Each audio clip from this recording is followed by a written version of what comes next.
Feel the Fear and Do It Anyway by Susan Jeffers, Ph.D. Picture this. You've poured everything you have into creating something meaningful. You believe it could genuinely change lives. So you send it out into the world, holding your breath. And back comes a rejection letter so savage, so completely dismissive, that it actually says, Lady Di could be cycling nude down the street giving this book away, and nobody would read it. Ouch. What would you do? Most of us would crumble right there. We'd take that dream and bury it deep. And honestly, that's exactly what Dr. Susan Jeffers, the author of today's book, did. She took her manuscript, a book born from her own crippling battles with fear, and stuffed it in a drawer for years, nearly forgetting it existed. But then one day, while cleaning, she stumbled upon it again, and as she reread those pages, something stirred inside her. That same conviction bubbled back up. This book had something vital to say. So she made herself a promise. This time, she would feel the fear of rejection and do it anyway. That book, Feel the Fear and Do It Anyway, became a worldwide phenomenon. It's sold millions of copies, been translated into over 30 languages, and become essential reading for anyone wanting to transform fear, uncertainty, and anger into power, action, and love.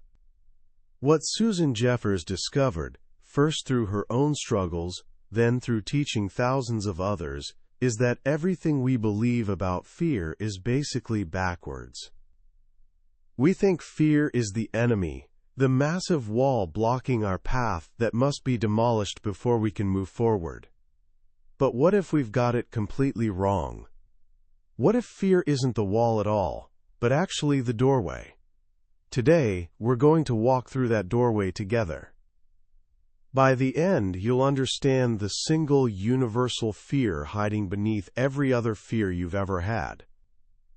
More importantly, you'll have a toolkit of powerful yet surprisingly simple truths that can transform fear from something that paralyzes you into something that energizes you.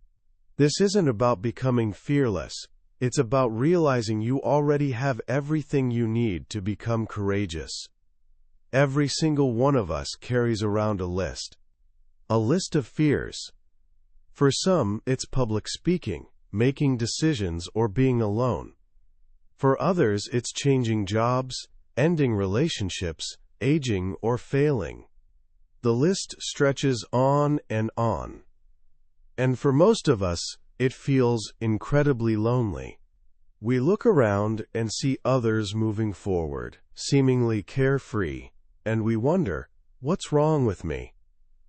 Susan Jeffers started with that exact question. Even with a doctorate in psychology, she found herself completely paralyzed by fear, held hostage by a persistent little voice constantly whispering, "Don't take a chance. You might mess up. Boy, will you regret it." One day, staring at her tear-stained reflection, something inside her snapped. She shouted, "Enough!" until her voice gave out. And in the silence that followed, she felt an unexpected calm. She realized she wasn't going to let fear control her life anymore. That moment launched her on a journey of discovery, a quest to understand fear's true nature, not as a psychological disorder, but as an education problem. If she could re-educate her own mind, she believed, she could teach anyone to do the same. Her first major breakthrough? Fear isn't nearly as complicated as we make it. She realized all our fears break down into 3 levels.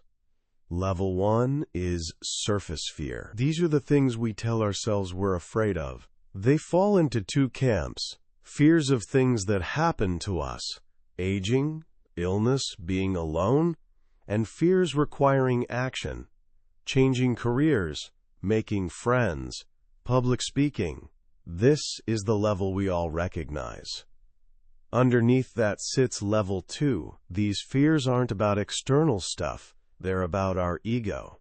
Here we find fear of rejection, failure, disapproval, or helplessness. These inner states really drive our behavior.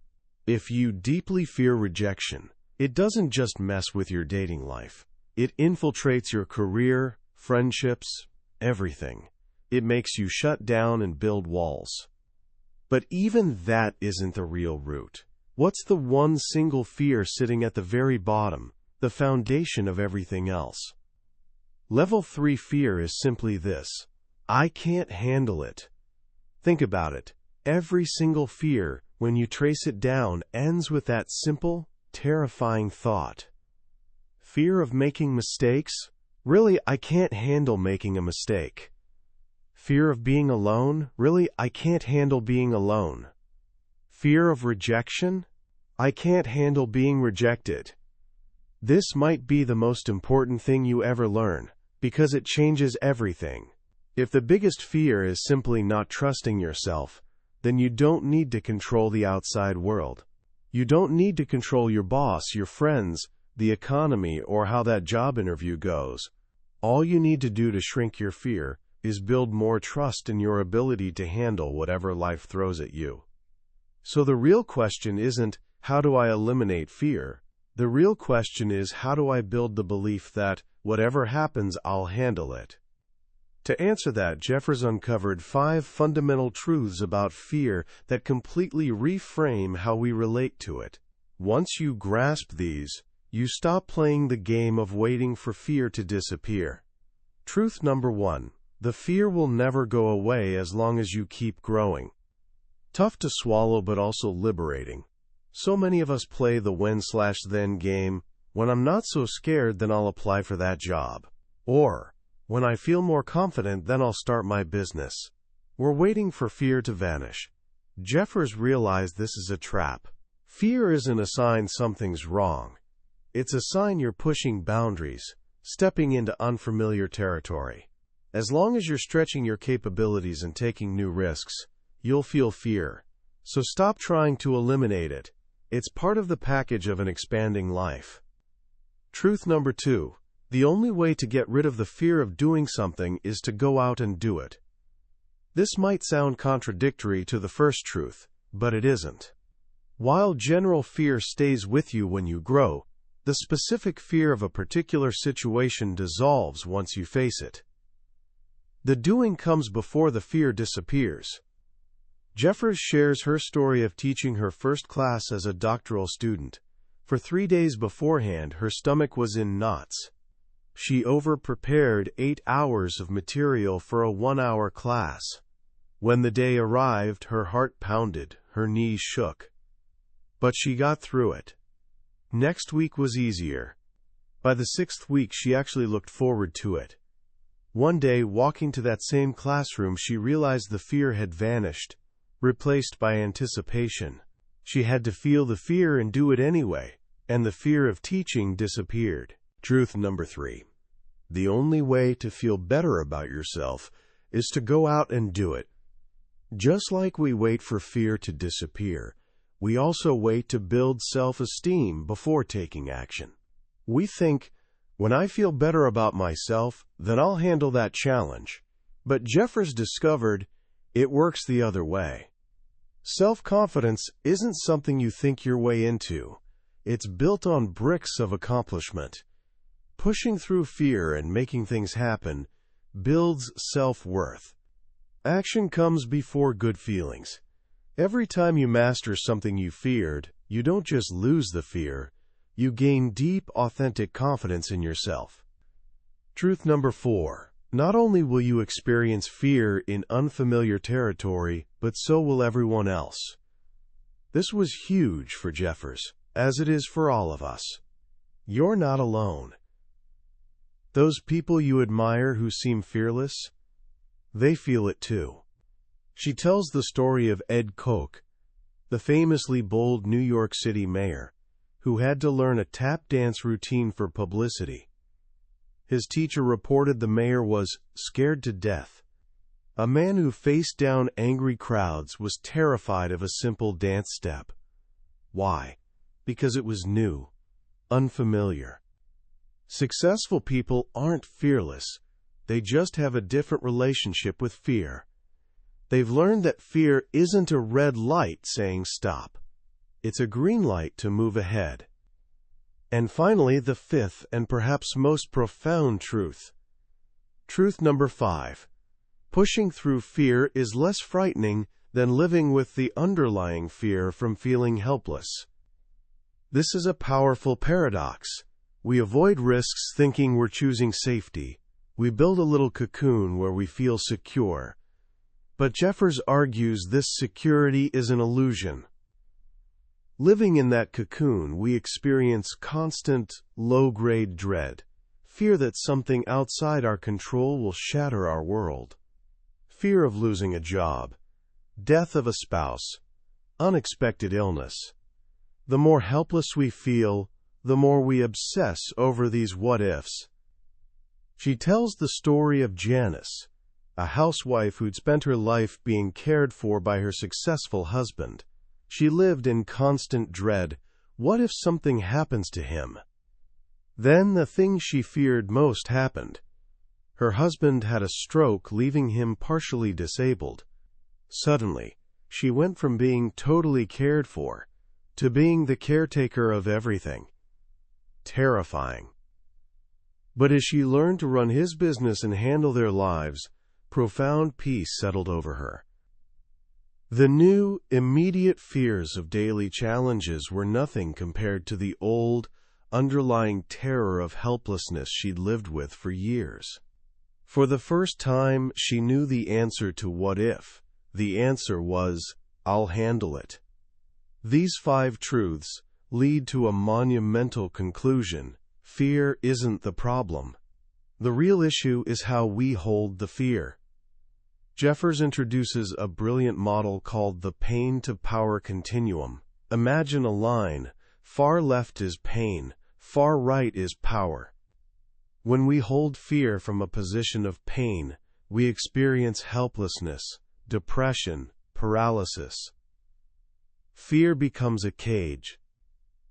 But when we hold that same fear from a position of power, we experience choice, energy, action. The fear's still there, but it becomes irrelevant, just background noise while we move forward. The secret to handling fear, then, is learning how to move yourself from the pain side to the power side. How? By changing your thoughts, words, and actions. First, change your vocabulary. The words we use tremendously impact our life quality. Jeffers calls this the pain-to-power vocabulary. Simple but powerful shifts. Instead of I can't, helplessness, say I won't, choice. Instead of it's a problem, say it's an opportunity. Instead of I hope, say I know. Instead of if only, say next time. And instead of the ultimate victim phrase, what will I do, say I know I can handle it. These aren't just word games. Your subconscious believes what you tell it. When you use a vocabulary of power, you're programming yourself for strength and resilience. Second, take responsibility for your life. This doesn't just mean paying bills. It means understanding you're the cause of your life experience. Jeffers offers 7 definitions of true responsibility. 1. Never blame anyone else. As long as you blame someone else for your misery, boss, spouse, parents, you're giving away power. You're a victim. 2. Don't blame yourself either. Blaming yourself is just another way of being a victim. You've always done your best with the awareness you had. Be patient with yourself. 3. Notice when you're not taking responsibility. Look for clues: anger, resentment, jealousy, self-pity. These signal you're blaming something outside yourself for your state of mind. 4. Handle your chatterbox. We all have that nagging, negative voice feeding us doubt and doom. You can't silence it completely, but you can learn to out-talk it with positive, powerful affirmations. 5. Notice the payoffs keeping you stuck. Staying in a job you hate? What's the payoff? Maybe familiar comfort. Maybe avoiding fear of rejection in job searching. Once you see the payoffs, you realize you're making a choice, not being a victim. And if you're choosing, you can choose differently. 6. Figure out what you want and act on it. Don't wait for the perfect job or partner to find you. You have power to create the life you want. It requires clear goals and consistent action. 7. Notice the multitude of choices you have. Every moment you're choosing how you feel. When something difficult happens, you can see it as catastrophe or as a learning experience.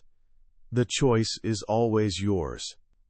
One of the biggest areas where fear paralyzes us is decision-making. We're terrified of making the wrong choice. This fear comes from what Jeffers calls the no-win model. We stand at a choice point and see one path as right and the other as wrong. We obsess, worry, try predicting the future. After choosing, we second-guess ourselves with if-onlys. It's a recipe for anxiety. Jeffers proposes a radical alternative, the no-lose model. At that same choice point, you see two different paths, but both are filled with opportunities. There are no wrong decisions. Every path, regardless of outcome, offers chances to learn, grow, and discover something new about yourself and the world. What if you take a new job and get fired months later? In the no-win model, that's disaster. In the no-lose model, it's an opportunity to strengthen resilience, learn to handle loss, and find a new, perhaps better position. You learn security isn't about having things, it's about knowing you can handle things. With this mindset, it becomes impossible to make mistakes. Every failure is just discovering another way not to do something. This leads to another crucial concept for building a fear-resilient life, the whole life grid. Too often, we put all our emotional eggs in one basket. We make our relationship our whole life, or our job, or our children. When that one thing is threatened or lost, our entire world collapses, leaving a giant, empty void. Instead, Jeffers suggests visualizing your life as a 9-box grid. Each box represents a vital area: relationship, family, work, friends, personal growth, leisure, contribution, and so on. The goal is consciously committing 100% to each box. At work, be fully present. With friends, be fully present. By nurturing all life areas, you create a rich, balanced existence. If you lose something in one box, say, a relationship ends, it leaves a hole, but doesn't wipe you out. You have 8 other full boxes to nourish you. Neediness disappears, replaced by completeness. Finally, Jeffers brings these ideas together under one powerful philosophy: saying yes to your universe. Universe here means the flow of life, things happening outside our control. Too often, when something unexpected happens, traffic jam, illness, rejection, our automatic reaction is resisting, fighting, saying no. How could this happen to me? This resistance creates suffering. It creates tension, exhaustion, feelings of victimhood. Saying yes is the antidote. It doesn't mean liking what's happening. It means stopping the resistance. You accept it's happening, then look for opportunity within it. You ask, what can I learn? How can I grow? She tells the incredible story of Charles, a young man paralyzed from the waist down after being shot in a street fight. Initially, he lost all hope, but at his lowest point, he made a choice. He chose to say yes to his new reality. He realized his life could have new purpose, being a model for others, showing them that value can be created from anything. He later said that, strangely, he was grateful for his handicap, because only after the accident did he truly understand his life had meaning. Saying yes is about choosing to find the gift in every experience. It's the ultimate act of taking responsibility, and it connects us to a deeper, more powerful part of ourselves. Jeffers calls this the higher self. She presents a simple model of our inner world. We have the negative, fearful, needy voice of the chatterbox, and we have the loving, kind, joyful, abundant voice of the higher self. Our conscious mind can choose which to listen to.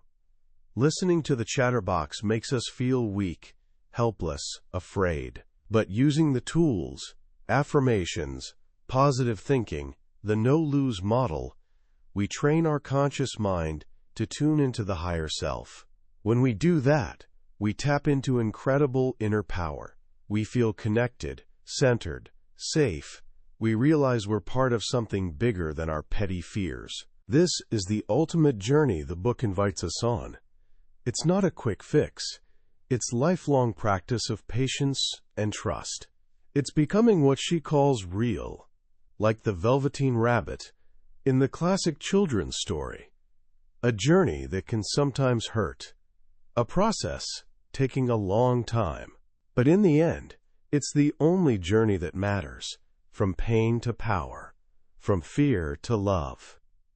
What makes Feel the Fear, and to do it anyway so enduring, decades after publication?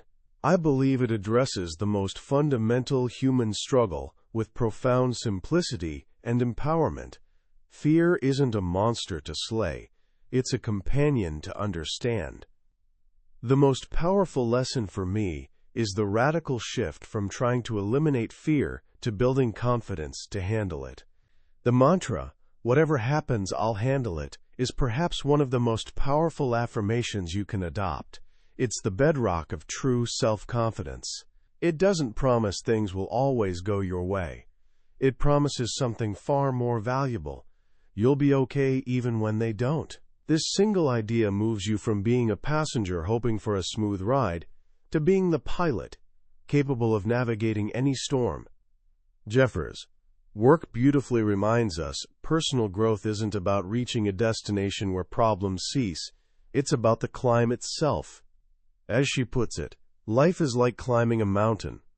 The journey is tough, but with every step up, the view becomes more expansive, more beautiful. The little struggles below begin fading as you see the bigger picture. If you're ready to start that climb, here are simple but powerful actions you can take today, inspired by this book's wisdom. First, identify your own level 3 fear. Over the next 24 hours, whenever you feel anxiety or hesitation, ask yourself, what am I really afraid of here? Trace it down. Are you afraid of what someone will think? Of looking foolish? And beneath that, is the real fear just, I won't handle the outcome? Simply becoming aware of this root fear is the first crucial step in taking away its power. Second, practice one pain-to-power vocabulary shift. For just one day, consciously replace a single word. Instead of I can't, catch yourself and say I won't. Or facing a challenge, instead of thinking this is a problem, consciously reframe it as this is an opportunity. This small shift can remarkably affect your mindset and energy. Third, take one small risk. Jeffers urged students to take a risk a day. It doesn't have to be monumental. It could be speaking up in a meeting when you normally wouldn't, calling someone you've wanted to connect with, or trying an activity you've been curious about but afraid to start. The point is intentionally stepping outside your comfort zone, even just an inch, proving to yourself you can. Each small act of courage builds the muscle you need for bigger challenges ahead. That was a summary of Feel the Fear and Do It Anyway by Susan Jeffers. We've explored the core ideas today, but I'll be honest, a summary is like looking at a photograph of a magnificent landscape.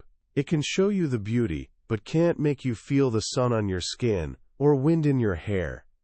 The real magic happens when you immerse yourself in the book. It's in quiet moments when a particular story or simple phrase resonates unexpectedly.